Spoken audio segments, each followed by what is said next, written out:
दोस्तों 2-3 वीक पहले जो इंसिडेंट्स हुए थे अर्जेंटीना और जेफ-17 को लेकर, वो आपको पता होगा। पाकिस्तान की मीडिया ने फेक खबरें स्प्रेड कर दी थी कि अर्जेंटीना ने जेफ-17 को खरीद लिया है और डील फाइनल हो चुकी है। लेकिन फिर बाद में क्लियर हुआ कि ऐसा कुछ भी नहीं हुआ है, ये पाकिस्तान की मीडिया प्रोपोगेंडा कर रही है। लेकिन दोस्तों अब अर्जेंटीना ने ऑफर्स मंगवाए हैं दुनिया भर के देशों से, जिसमें दोस्तों बताया जा रहा है कि चाइना ने भी जेफ-17 के लिए ऑफर किया है, साथ ही रशिया ने भी अपने मिग-29 और मिग-35 के लिए ऑफर किया है। इसी के साथ साथ दोस्तों साउथ कोरिया और स्वीडन भी अपने फाइटर जेट का ऑफर देते, लेकिन वो लोग यूके का प्रेशर नहीं झेल पाए। इन दोनों ही देशों के फाइटर जेट में यूके में बने बहुत सारे उपकरण लगे हुए हैं। ऐसी परिस्थिति में यूके कभी भी इन्हें ऑफर नहीं करने देगा। और यूके और अर्जेंटीना के बीच में जो कॉन्फ्लिक्ट है वो तो जग जाहिर है, मैं अपनी पिछली वीडियोज़ में बता भी चुका हूँ। फॉकलैंड वॉर की वजह से इन दोनों देशों के बीच में बिल्कुल भी रिलेशनशिप अच्छे नहीं है।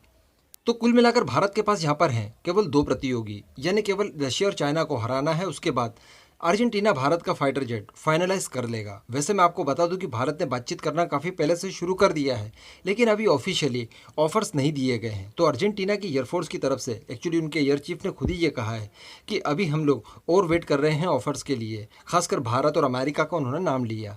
अब अमेरिका अगर बीच में आ जाता है और सारी प्राइस नेगोशिएशन अर्जेंटीना को जम जाती है अगर, तो फिर कोई प्रॉब्लम ही नहीं है, किसी और का नंबर लगने ही नहीं वाला है। लेकिन वैसे मुझे यहाँ पर लग रहा है कि जो अर्जेंटीना का बजट है उस वजह से अमेरिका का फाइटर जेट इसमें फिट नहीं बैठेगा। तो कुल मिलाकर बचेंगे 3 फाइटर जेट, रशिया का फाइटर जेट, चाइना का फाइटर जेट और भारत का फाइटर जेट। लेकिन दोस्तों यहाँ पर चाइना और भारत के फाइटर जेट के साथ भी एक प्रॉब्लम है, वही यूके वाली। दोनों ही फाइटर जेट में, यानी जेफ-17 हो या फिर तेजस मार्क 1 हो, उन दोनों में ही जो इजेक्शन सीट का इस्तेमाल किया गया है वो यूके में बनी हुई है। तो ऐसी परिस्थिति में ऑब्वियसली यूके हमें भी उन्हें बेचने नहीं देगा और ना ही अर्जेंटीना उन्हें खरीदेगा। मतलब काफ़ी समस्या में हम लोग पड़ जाएंगे। वैसे मैं आपको चाइना का बता दूं कि वो तो लोकली डेवलप कर रहा है और कर ही चुका है। उसने प्रॉमिस किया था अर्जेंटीना को कि अगर आप जेफ-17 खरीदते हैं तो हम लोकली बनी ही सीट ही इसमें इस्तेमाल करेंगे। लेकिन भारत का क्या, क्योंकि भारत फिलहाल ऐसी कोई भी सीट भारत में नहीं बनाता। फ्यूचर में ज़रूर बनेगी और बहुत ही जल्दी बनेगी, लेकिन फिलहाल तो नहीं है।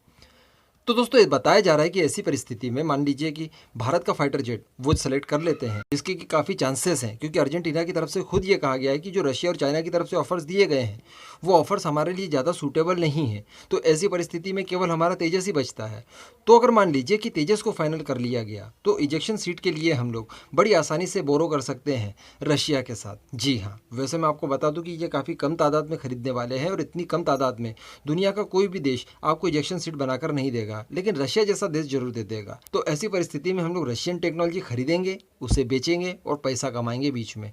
तो मैं आपको बता दूं दोस्तों कि इस साल के अंत तक अर्जेंटीना सारे ऑफर्स मंगवा लेगा और 2022 के फर्स्ट क्वार्टर में अपना डिसीजन बता देगा कि उसे कौन सा फाइटर जेट चाहिए और कौन सा नहीं चाहिए। तो आई होप कि भारत का ही फाइटर जेट वो खरीदे, क्योंकि भारत का फाइटर जेट हर लिहाज से उसके लिए बेस्ट है। इसमें अच्छा वेपन पैकेज है, इसमें जो कुछ भी चीज़ें इस्तेमाल की गई है वो सारी सॉलिड है, खासकर इंजन जो कि अमेरिकन है, समझ रहे हैं आप। तो सारी चीज़ें कुल मिलाकर इसमें A1 क्लास की है, किसी भी तरह की कोई रिवर्स इंजीनियरिंग नहीं है और कीमत भी कोई इतनी ज़्यादा है नहीं।